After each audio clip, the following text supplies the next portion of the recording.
Divine greetings, ones and zeros, zeros and ones, boys and girls that are now men and women, kings and queens, gods and goddesses, spiritual beings of this divine matrix. Welcome. My name is Clay. In today's share, I'm going to go directly to my notebook, my journal, as I'm appreciating journaling and how it helps me to rewire my mental. So today, this is something that I wrote regarding some guilt that I was feeling. Spiritual warfare and how physicality is an illusion. One of the things that I am noticing, having gone through diagnosed schizophrenia, is that in the psychosis of the mental break, I was very delusional, experiencing an extreme version of the truth of fear. Fear being false evidence appearing real, and that physicality is an illusion. An example of that is the thought that out of nowhere comes something. Another idea is that in the schizophrenic break, I experienced hearing voices and having thoughts that I know were not my own. These voices and thoughts came from within the shadows, from within the demon being within me, and the demon outside also. The voices were telling me to kill myself, and I knew that those voices were physical entities that I had given the power to. Mentally, cognitively, I did not have the clarity of how this was happening. I now have the clarity in my mental experience as I have rewired in acceptance that I gave the power in my emotions to the shadow side, what I sometimes call the demon or devil. The demon or devil is synonymous with Set from Kemet, for those who are aware with the Trinity in Kemet of Asar, Heru, and Aset, and then the malevolent force in that narrative is Set, what we call Satan. I now see how I was being emotions in the shadow or energy in matter. Another way to say it is spirit in the physical. This led me to be enlightened regarding the perception of reality and illusion. Seeing that in the balance of reality, of duality, spirit is real and physical is an illusion. Other unveiling truths that resonate with this frequency of enlightenment is that spirit is love, as physical is fear. Fear being, again, false evidence appearing real. With this understanding, understanding and overstanding, I continue to be enlightened as to what spiritual warfare is. The process of love is spiritual warfare. Now, I wrote that coming from the feeling that I got up with this rising. And I make an effort to say rising rather than this morning because of the whole idea of mourning. Because I'm transitioning from a morning being into a rising being. So this rising, when I got up, I was feeling some guilt. And this guilt was regarding some shorts that I was watching on YouTube, and it was giving me the impressions in Jamaica regarding Hurricane Melissa. And as I was gaining those impressions, I didn't realize that I was feeling guilty. Some of the guilt came across as even jealousy.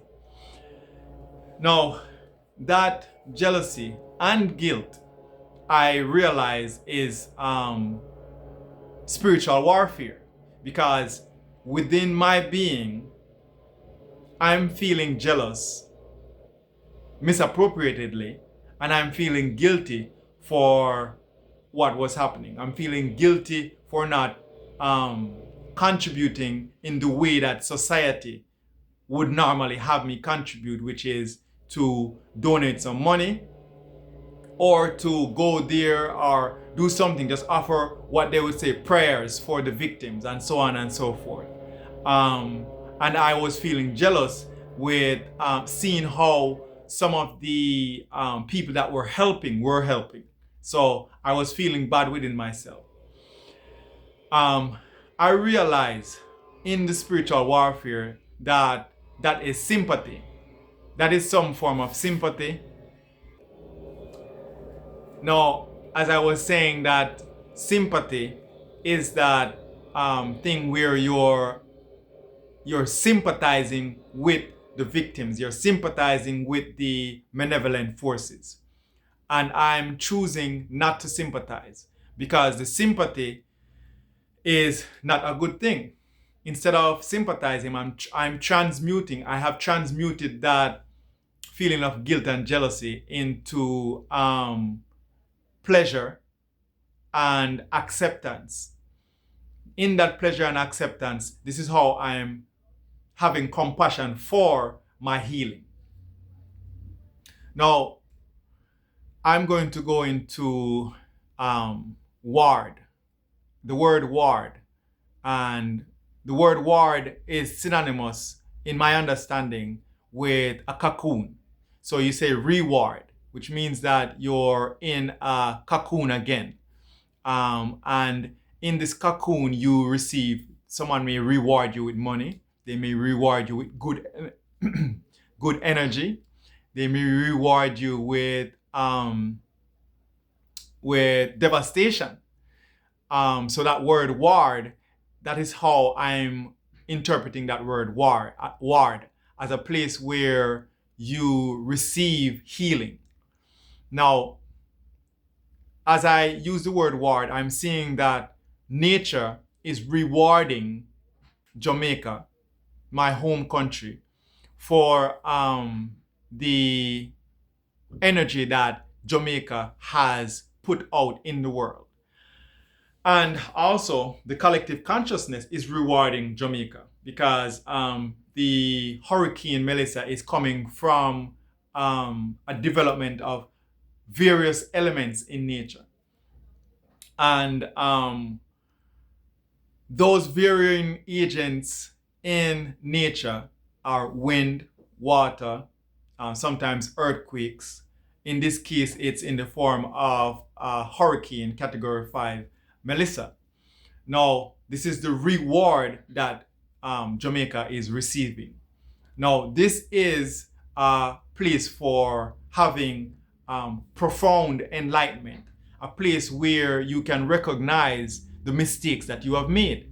So, for example, in the infrastructure of the country could have been developed differently, wherein the natural pathways of waterways could have been maintained and done differently. It could have been the pathways chosen to put roads, the pathways chosen to build communities could have been chosen differently. And this is what nature is saying. So you're seeing the reward for what it is that you've done.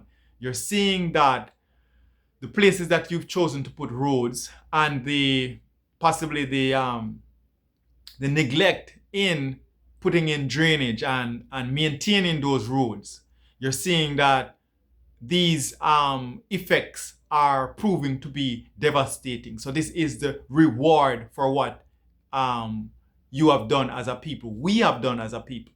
As I've contributed, as I am a Jamaican, I lived there for over 20 years. And I continue to visit. And I have intentions of going there to live permanently, as my ancestors, at least for a while, have said that I need to heal myself in the land. Nonetheless, I continue with the rewarding process. So, as the hurricane has rewarded Jamaica, I'm trusting that through this devastation, ones and zeros, men and women, boys and girls will choose to see the mistakes that we have done as Jamaicans and collectively as the world. I go now to the realization, to the truth, to an example, furthermore, of Nanny of the Maroons and Kojo of the Maroons. So in Jamaica, there are two Maroon towns, as far as I know. There's one in the leeward, one in the westward part of the island. One in the east, one in the west of the island. The west of the island is where you had Kojo of the Maroons. Now, during the enslavement period, during the time when Kojo and Nanny had run away from the colonizer, Nanny maintained that she would not compromise with the oppressor because she knows that that oppressor, the colonizer, the enslaver, is showing signs of symptoms rather, of being oppressed. They're oppressed, they have oppressed themselves, and now in that oppression of themselves, of not loving themselves, they want to place that fear onto other people, so they enslave other people. And that is something you do not compromise with. You do not compromise with trauma, as I am learning within my schizophrenic break. I'm learning within my schizophrenic break that when you compromise with trauma, you're going to have some kind of symptom. You're going to have anxiety, you're going to have depression, you're going to have bipolar, you're going to have diabetes, you're going to have hypertension. All these things is you compromising with your trauma. So, as I have made the decision not to compromise with trauma, it is for us to transmute that trauma. I am seeing where Kojo was wrong for compromising with the British. And it shows also how he was wrong, because they themselves were further tricked by the British and taken on ships and then brought back to Nova Scotia and then to Africa against their own will again, according to, and this is something you can look up on Google, right? Now, I don't trust in coincidence. Wherever I see the energy moves, that's where the energy moves. As the energy flows, so we grow. Now, the west of the island, as I say, is where Kojo was. And there's no coincidence that that is the portion of the island that got the most damage. Now, as I'm a being who is not compromising, the help that I'm offering is to build trust in the island. So as I'm in the process with my partner of building trust in the island by donating proceeds to hardware stores or retailers, that the retailers themselves, right, can choose to issue goods to the people of the island, because the retailers in the island are reaping from the island. They're reaping the quote unquote profits of the island, right? They're in a better position to distribute the goods and services, particularly the goods and the knowledge of how to build and where to build and when to build, so on and so forth. So we're saying that we're willing to donate to those people in the island, the retailers, as the retailers build trust or help us to build trust in the people, to say that once upon a time, a person could go to the shop and say, credit me this, give me this, and me I go pay you back. And being that they are in a position of superiority, of having established something from the land, they can choose to give to the people, and knowing that they will be replenished. So the replenishment will come from our donation. So for example, I would say the amount I can raise is 500 US dollars. So you can issue 500 US dollars worth of goods and as you issue $500 worth of goods to the people, we will replenish you. This builds trust and a line of credit, a line of trust between the people in the land and the people in the diaspora. And from that trust bridge, right, people can begin to see that the way they have been governing themselves, the way that they have been governing themselves is not correct. Because the government, from 1962, Jamaica received independence, the government has not put in place properly,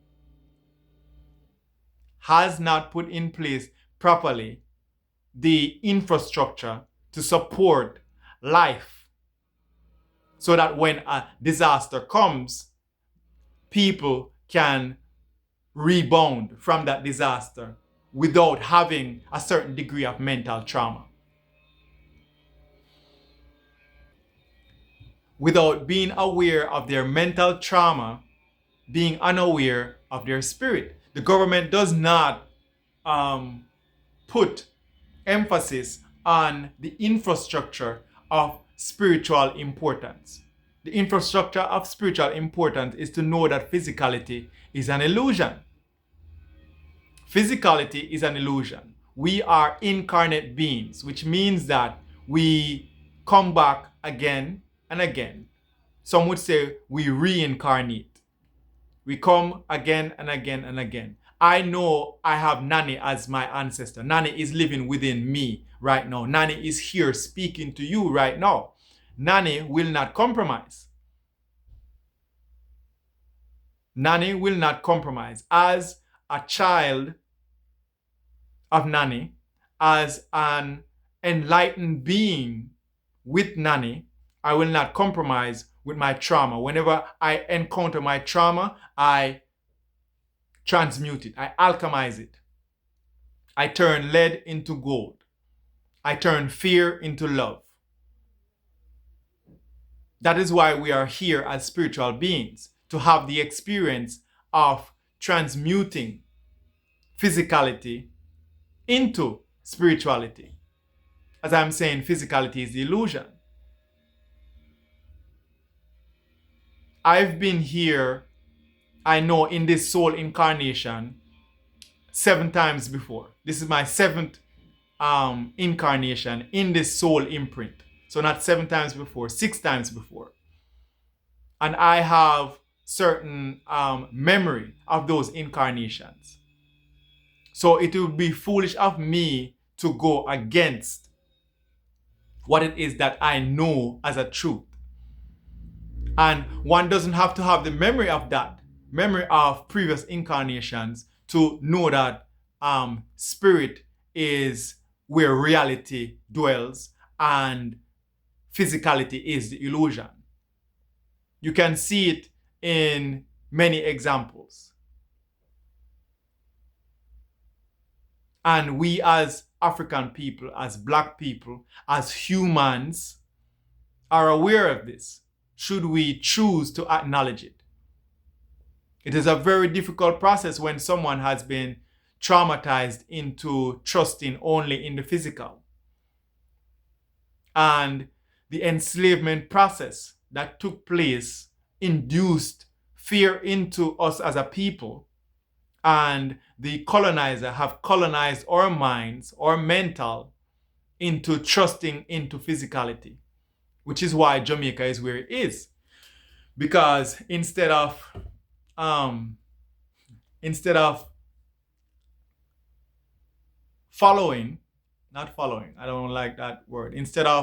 embodying the Nanny blood, most of us chose, as I did before, chose to embody Kojo's blood, Kojo's colonized mentality. So I was feeling guilty.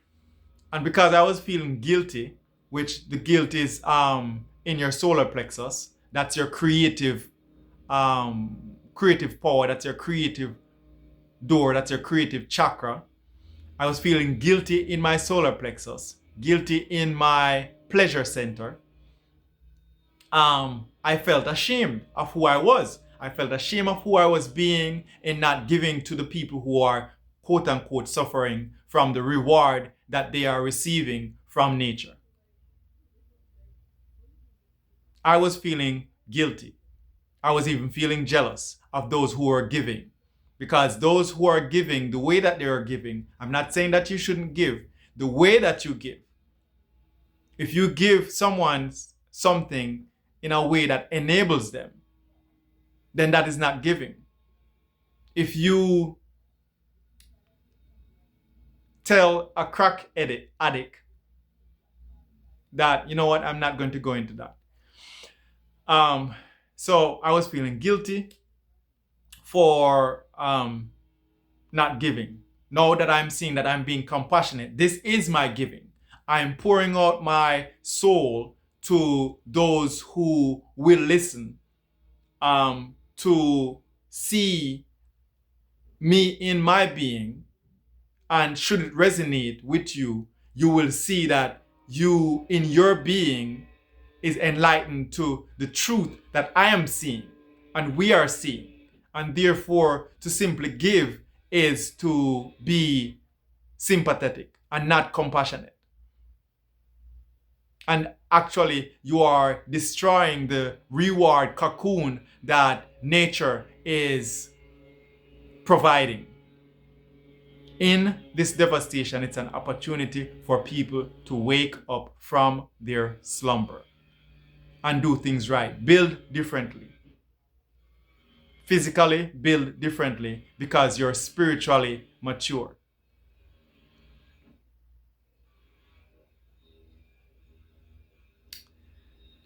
This is how I conclude this share, and I say Ashe, Amen, and Namaste. Each one, reach one, teach one. Remember to like, comment, subscribe, and share if you dare. Ashe.